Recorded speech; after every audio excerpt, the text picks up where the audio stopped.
నమస్తే, welcome to iDream media. ఈరోజు మనతో ఉన్నారు వాస్తు, సంఖ్య, అలాగే జ్యోతిష, అలాగే నవరత్న నిపుణురాలు తనుష్క గారు మనతో ఉన్నారు. మరి మకర రాశి వాళ్ళకి శని ప్రభావం ఎలా ఉండబోతోంది, అసలు మకర రాశి వాళ్ళ జాతకంలో ఏమేం జరగబోతున్నాయి అడిగి తెలుసుకుందాము. నమస్కారం అమ్మ. నమస్కారం అండి. మకర రాశి కొన్నేళ్లుగా ఏలినాటి శని బట్టి పీడిస్తోంది. సో మరి వాళ్ళకి శని ప్రభావం ఎలా ఉండబోతోంది ఈ సంవత్సరం? మకర రాశి వాళ్ళకి ఏమైతుందంటే ఇంతవరకు ఏలన శని వల్ల అసలు చాలా బాధపడిపోయారు. వాళ్ళకి ఎట్లా ఉండిందంటే ఏలన శని వచ్చి మరీ ఎక్కువ చెప్పాలంటే ఏళ్ళ కాదు 8.5 సంవత్సరాలకు దగ్గర వచ్చేసిందనే చెప్పాలి. ఎందుకంటే కొన్నిసార్లు వగ్రం అయ్యి తను మళ్ళీ రిటర్న్ వెళ్ళి ధనురాశి కొన్ని రోజులు ఎక్కువ టైం తీసుకున్నారు. మకర రాశిలో కూడా కొన్ని నెలలు ఎక్కువ పాటు ఉన్నారు. సో అప్పుడు ఏమైపోయిందంటే కొన్నిసార్లు ఎప్పుడో ఒక్కసారి ఇట్లా వగ్రగదిలో వెళ్ళియో లేదు కొన్నిసార్లు ఎక్కువ టైం తీసుకుంటాడు శని. అయితే ఇక్కడ ఏమవుతుందంటే మకర రాశి వాళ్ళు ఆర్థిక ఇబ్బందులు, తర్వాత ఆరోగ్య సమస్యలు, ఇంట్లో రోజు గొడవలు. అసలు శని వచ్చి ఎట్లానంటే కుటుంబ స్థానంలో ఉన్నప్పుడు మకర రాశికి 2వ స్థానము, కుంభంలో ఉన్నప్పుడు చాలా గొడవలు, అసలు వాళ్ళకి ఆర్థిక ఇబ్బందులు, ఇవన్నీ చాలా కష్టాలు పడేశారు. సరే అబ్బా అట్లా వెళ్ళిపోయిందని ఊపిరి పీల్చుకునేంత లోపల మళ్ళీ ఆయన వగ్రం అయిపోయాడు. సో వగ్రం అయితే ఏమవుతుందంటే శని 3వ స్థానంలో వెళ్ళి వగ్రం అవడం మంచిది. కానీ వాళ్ళకి ఏమవుతుంది, ఆ రాశికి అధిపతి అయిన శని వగ్రమైనప్పుడు కొంచెం వాళ్ళకి సంచలమైన మనస్తత్వము, తొందరగా డెసిషన్స్ తీసుకోలేకుండా పోతారు. ఎందుకంటే రాశికి అధిపతి. తర్వాత వాళ్ళకి ఇప్పుడు ప్రెసెంట్ ఏది రైట్ రాంగ్ అని అర్థం కాదు. సో నెక్స్ట్ కుటుంబ స్థానం కూడా శని అవుతాడు కాబట్టి వాళ్ళ ఫ్యామిలీ గురించి ఎక్కువ ఆలోచనలు చేస్తూ ఉంటారు. మరి ఆర్థికంగా కూడా ఏంటంటే డబ్బులు చేతిలో నిలవదు. సో ఇవన్నీ కూడా ఇప్పుడు కొంచెం వగ్రగదిలో ఉండేదాని వల్ల జరుగుతుంది. కానీ ఇది కూడా ఒక నవంబర్ ఎండింగ్ వరకు అంతే తప్ప తర్వాత ఏమి ఈ సమస్యలు ఉండదు. ఎందుకంటే 3rd హౌస్లో ఉన్న శని మంచిదిగా చేస్తాడు. మకర రాశికి కుంభరాశికి అధిపతి అయిన శని జనరల్గా మకర రాశి గురించి మనం మాట్లాడుతున్నాం. కానీ 2nd లార్డ్ కూడా ఆయననే అయ్యాడు కాబట్టి సో అక్కడ ధన స్థానం కూడా మాట్లాడవలసింది వచ్చింది. సో ఇప్పుడు ఆయనకు 3rd హౌస్లో అస్తమించి వగ్రం అయిపోయి ఉన్నారు. బట్ వగ్రం ఇప్పుడు ప్రెసెంట్ అయితే మంచిది కాదు. ఈ 3 నెలల పాటు మకర రాశి వాళ్ళు కంపల్సరీ పూజలు చేసుకోవాలి.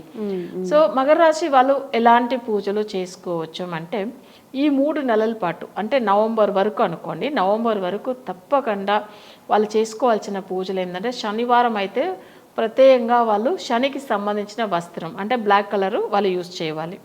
నెక్స్ట్ వాళ్ళు బ్యాగ్ కూడా యూజ్ చేస్తున్నది బ్లాక్ కలరే ఉండాలి.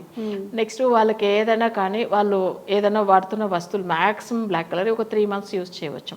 దాని తర్వాత ఎక్కువ 3 months వరకునా.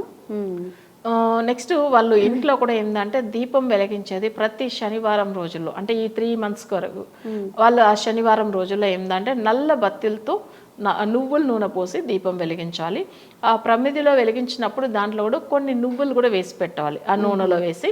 దాని తర్వాత దీపం వెలిగించాలి. వెలిగించేది కూడా వెస్ట్ ఫేసింగ్ చూసినట్టుగా దీపం వెలిగించాలి. ఎందుకంటే శనికి మేజర్గా చెప్పాలంటే వెస్ట్ ఫేసింగ్ మంచిది.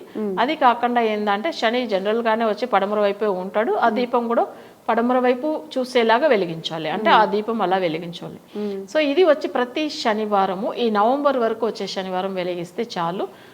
అందులో ఏంటంటే శనికి సంబంధించిన పూజలు కాకుండా ఇంట్లో ఉన్న విష్ణుమూర్తి ఫోటో ఏదైనా అంటే బాలాజీ ఫోటో కూడా పెట్టేసుకుని సో స్వామి వారికి పూజలు చేయడం వల్ల అక్కడ శని ప్రభావం తగ్గిపోతుంది. కొంతమందిలో ఏంటంటే 7 శనివార వ్రతం కూడా ఉంటారు. అలా ఉండడం వల్ల కూడా మకర రాశి వాళ్ళకి చాలా వరకు ఆ శని ఒక వగ్రగదిలో ఉన్నారు కదా. సో వాళ్ళు ఏంటంటే అంటే రాశికి అధిపతి వగ్రం అయిపోతే వాళ్ళకి ఆరోగ్యం ప్లస్ ఆయుష్ గురించి అవన్నీ కూడా కొంచెం డిస్టర్బ్ చేస్తాడు. కాబట్టి అది మనం 7 శనివారం వ్రతం చేసుకోవడం వల్ల కూడా ఇంకా మంచి ఫలితాలు పొందుతారు, బాగుంటారు. సో ఇది వరకు ఒక 3 months అంతే, తర్వాత అవసరం లేదు. వాళ్ళకి ఏంటంటే మళ్ళీ అష్టమ శని వచ్చినప్పుడు తప్పకుండా శనికి పూజలు చేయాలి. మళ్ళీ వస్తుందా అది? అవును, 2 years తర్వాత మళ్ళీ ఆయన మేషానికి వస్తాడు కదా. ఎందుకు పర్టికులర్ గా మకర రాశికి ఎక్కువగా శని ప్రభావం ఉంటుంది? అట్లని కాదు. ఇప్పుడు మకరానికి 2nd కుంభము, మీనం వచ్చి 3rd house, 4th house వచ్చి అక్కడ మేషం. అర్ధాష్టమ శని వస్తుంది కదా. అంటే అర్ధాష్టమ శని అనేప్పుడు 4వ స్థానానికి వస్తుంది. అప్పుడు ఆయన అక్కడ నీచ గదిలో ఉంటాడు. మరీ అంత పెద్ద ప్రభావం చూపియాడు కానీ ప్రాబ్లమ్స్ ఇస్తాడంటే ఇస్తాడు. రాశి అధిపతి నీచం అయిపోతున్నాడు, కానీ సుఖం ఉండదు, నిద్ర ఉండదు, మనశ్శాంతి ఉండదు. ఇది మెయిన్ మనకు కావాల్సింది అవే కదా. సో ఇవన్నీ కష్టాలు ఎప్పుడంటే నీచమైనప్పుడు. ఇప్పుడు అసలు మకర రాశికి ప్రశాంతత ఎప్పుడు లభిస్తుంది వా అమ్మ? నవంబర్ తర్వాత మళ్ళీ అర్ధాష్టమ శని అంటున్నారు కదా, అది వచ్చి ఒక 2 years వరకు బాగుంటాడు శని. తర్వాత అర్ధాష్టమ శని, ఎందుకంటే వాళ్ళు ఊరిగా ఉండరు కదా, తిరుగుతూనే ఉంటారు. వాళ్ళకి పనులు లేవు, మనకి పనులు లేవు అంటే మన కూడా వాళ్ళతో తిరుగుతూ ఉండాలి కదా. సో ఎందుకంటే గ్రహాలు ఒకే ప్లేస్ లో ఉండవు కదా, వాళ్ళు ఎప్పుడైనా కానీ ఒకటి అంటే శని వచ్చి చాలా స్లోగా తిరుగుతాడు. ఇప్పుడు ఒక రాశి నుంచి ఇంకొక రాశికి వెళ్ళడానికి 2.5 సంవత్సరాలు తీసుకుంటాడు. ఇప్పుడు ఆల్రెడీ 3 నెలల పైన వెళ్ళిపోయినాయి, ఇంకా 3 నెలలు వగ్రగదిలో వెళ్ళిపోతుంది. సో వగ్రగదిలో ఉన్నప్పుడు సమస్యలు, బట్ ఈ వగ్ర నివర్తి అయిన తర్వాత 2 సంవత్సరాలు బాగానే ఉంటుంది. సో ఇప్పుడు 3rd house లో ఉన్న శని వల్ల 2 years పర్వాలేదు, సమస్య కాదు. 4th houseకి వచ్చినప్పుడు అర్ధ అష్టమ శని ఉంటాయి. సో అప్పుడు మనం తప్పకుండా చేసుకోవాలి కదా. అంటే ఎంత ఉన్నా కానీ గ్రహాలతో పాటు మనం కూడా ఏం సమస్యలు ఉన్నా దానికి సంబంధించిన పూజలు ఫాలో అవుతూ ముందుకు వెళ్ళిపోవాలి.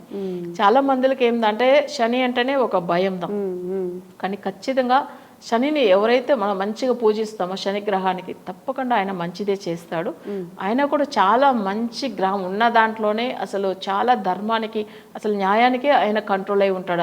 అంటే మనం ఏది మంచి చేస్తామో దానికి మంచి ఫలితాలు ఇస్తాడు. మనం అనుకోకుండా పూర్వజన్మలో చేసిన ఏదైనా తప్పులుంటే దానికి శిక్ష ఇస్తాడు. సో అది తప్పదు. అయితే శని అంటే కొంచెం ఏంటంటే ఎక్కువ సమస్యలు ఇస్తాడని భయపడుతూ ఉంటారు. సో ఆయన మేజర్గా చెప్పాలంటే అష్టమ శని ఎక్కువ కష్టాలు ఇస్తుంది, జన్మ శని, కుటుంబ శని. ఎందుకంటే జన్మం అనేటప్పుడు వాళ్ళకి ఫుల్ సమస్యలు, ఆరోగ్యము, అసలు మానసిక బాధలు, ప్రతిదీ. అదే వచ్చి వాళ్ళ చక్రం ప్రకారం చూడండి, వాళ్ళకి వచ్చే అష్టమం అంటే అష్ట కష్టాలు ఇస్తూ ఉంటాడు, శత్రువుల వల్ల బాధలు ఎక్కువ. సో అయితే ఇప్పుడు మకర రాశి వరకు ఏంటంటే ఈ 3 నెలల పాటు పూజ అయిన తర్వాత 2 years మంచిగా వాళ్ళు అసలు బ్రీతింగ్ చేసుకోవచ్చు, అసలు ప్రాబ్లం ఏమి ఉండవు. కానీ వాళ్ళు ఫుల్ ఫ్రీగా ఉండొచ్చు 2 years.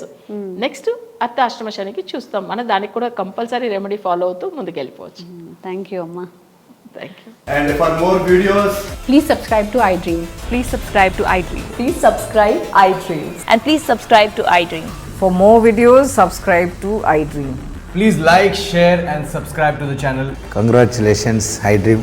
Subscribe to iDream. Subscribe to iDream. so subscribe to iDream Media. iDream ki iDream team andarki huge congratulations. Please subscribe iDream Media. Please subscribe to iDream. Subscribe iDream. Please subscribe to iDream. iDream అంటే నా కళల channel subscribe చేసుకున్న నోరు తిరుగుతలేదు, మీరైతే గంట గుర్తు కొట్టండి. For more such videos, please subscribe to iDream. Subscribe to iDream. Please subscribe to iDream. Please subscribe iDream Media. Please do subscribe to iDream. Please subscribe to iDream Media. For best entertainment and information, please subscribe iDream. And don't forget to subscribe to iDream. తవ్వండి, తవ్వుతున్న శివలింగం. సరే దాన్ని అట్లా కప్పేసేయండి, చూపించదండి. Krishna is there. మూర్తి పూజ కాదు, సాక్షాత్ బ్రజేంద్ర నందన భగవాన్ ఉన్నారు మూర్తిలో. ఏమీ ఆశించకుండా ఆరాధించే వాళ్ళు కూడా ఉన్నారా ప్రభుజీ? నిజమైన భక్తి అంటే మనకు తెలియదు కాబట్టి